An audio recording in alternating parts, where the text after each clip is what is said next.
اسرائیلی منصوبے کے تحت غزہ پر فضائی حملوں میں اضافہ، بعض علاقوں سے ٹینک واپس۔ یوکرینی صدر کا میزائل ڈیفنس سسٹم فراہم کرنے والے ملکوں کے لیے اظہار تشکر۔ ایتھوپیا کا صومالی لینڈ کے ساتھ معاہدہ، صومالیہ کا احتجاج۔ وائس آف امریکہ واشنگٹن سے اہم خبروں کے ساتھ سعدیہ زیب رانجھا۔ اسرائیل نے حماس کے خلاف جاری جنگ کے نئے منصوبے کے اعلان کے بعد پیر اور منگل کی درمیانی شب جنوبی غزہ پر فضائی حملوں میں اضافہ کر دیا ہے، جبکہ کچھ علاقوں سے فلسطینیوں نے آبادی سے ٹینکوں کی واپسی کی اطلاعات دی ہیں۔ اسرائیل نے پیر کو غزہ میں لڑائی میں ایک نئے مرحلے کا اشارہ دیا تھا۔ اسرائیلی حکام نے کہا تھا کہ فوج اس ماہ محصور علاقے سے اہلکار نکالے گی اور مزید مقامی کارروائیوں کے ایک ماہ طویل مرحلے کی جانب منتقل ہو جائے گی۔ خبرساں ادارے رائٹرز نے ایک امریکی اہلکار کے حوالے سے رپورٹ کیا کہ واشنگٹن سمجھتا ہے کہ اسرائیلی منصوبہ شمالی غزہ میں بتدریج کم شدت کے آپریشن کا عکاس ہے۔ ہم وائس آف امریکہ واشنگٹن سے آپ سے مخاطب ہیں۔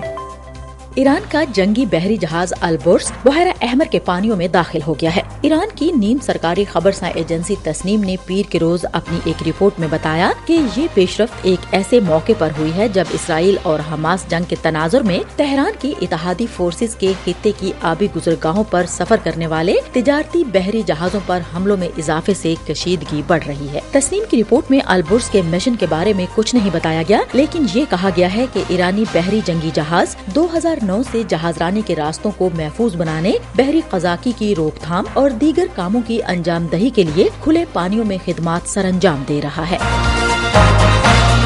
یوکرین نے کہا ہے کہ روس نے منگل کے روز 99 میزائل فائر کیے، لیکن اس نے ان میں سے 72 کو مار گرایا۔ یوکرین کے صدر نے ان تمام ملکوں کا شکریہ ادا کیا جنہوں نے انہیں میزائل ڈیفنس سسٹم فراہم کیا ہے۔ Дорогі українці, українки, 2 січня 24 року ولادیمیر زیلنسکی نے کہا کہ ہم پر روس کی جانب سے مختلف قسم کے تقریباً 100 میزائلوں کا استعمال کیا گیا، جن میں سے ہم نے 72 میزائلوں کو مار گرایا۔ انہوں نے کہا کہ میں دنیا کے ہر اس ملک کا شکریہ ادا کرتا ہوں جس نے ہمیں یہ دفاعی نظام دیا ہے۔ ادھر روسی صدر ولادیمیر پوٹن کا کہنا ہے کہ روس اپنے پڑوسی ملک پر حملے تیز کر دے گا۔ پوٹن نے نئے سال پر ایک فوجی ہسپتال کے دورے کے دوران گفتگو کرتے ہوئے کہا کہ روس کے سرحدی شہر بلگورود پر گولہ باری کے بعد یوکرین ایسے مزید حملوں کی توقع کر سکتا ہے۔ بلگورود پر گولہ باری میں 2 درجن سے زیادہ لوگ ہلاک اور 100 سے زیادہ زخمی ہوئے۔ ہم وائس آف امریکہ واشنگٹن سے آپ سے مخاطب ہیں۔ بنگلہ دیش کی ایک عدالت نے پیر کو نوبیل انعام یافتہ ڈاکٹر محمد یونس کو لیبر قوانین کی خلاف ورزی پر 6 ماہ قید کی سزا سنائی ہے، تاہم اس سزا پر فوری طور پر عمل نہیں ہو رہا کیونکہ عدالت نے محمد یونس اور ان کی کمپنی کے 3 اور عہدیداروں کی ضمانت منظور کر لی ہے اور انہیں اپیل دائر کرنے کے لیے 1 ماہ کا وقت دیا ہے۔ 83 سالہ محمد یونس اور ان کے گرامین بینک نے لاکھوں لوگوں کو غربت سے نکالنے کے لیے 2006 کا امن انعام حاصل کیا تھا۔ وہ بنگلہ دیش کے غریب شہریوں کو $100 سے کم کے چھوٹے قرضے دے رہے تھے، جسے مائکرو کریڈٹ کے نام سے جانا جاتا ہے۔ تاہم وزیراعظم شیخ حسینہ نے ان پر غریبوں کا خون چوسنے کا الزام عائد کیا۔ اس فیصلے پر ملک میں سخت رد عمل سامنے آیا ہے اور سول سوسائٹی کے ارکان اس بارے میں حیرت کا اظہار کر رہے ہیں، جسے انہوں نے سلیکٹو جسٹس قرار دیا ہے۔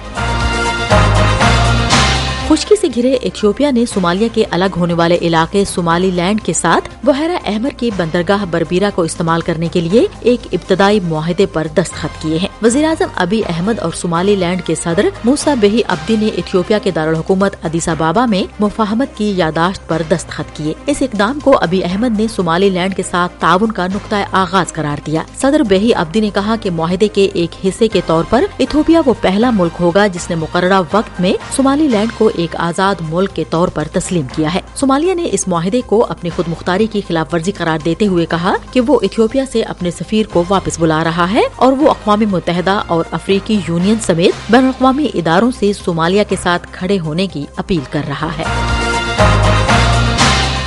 اس کے ساتھ ہی اہم خبروں کا یہ بلیٹن اب ختم ہوتا ہے۔ سعدیہ زیب رانجھا اور ایڈیٹر بہجت جیلانی کو اجازت دیجیے۔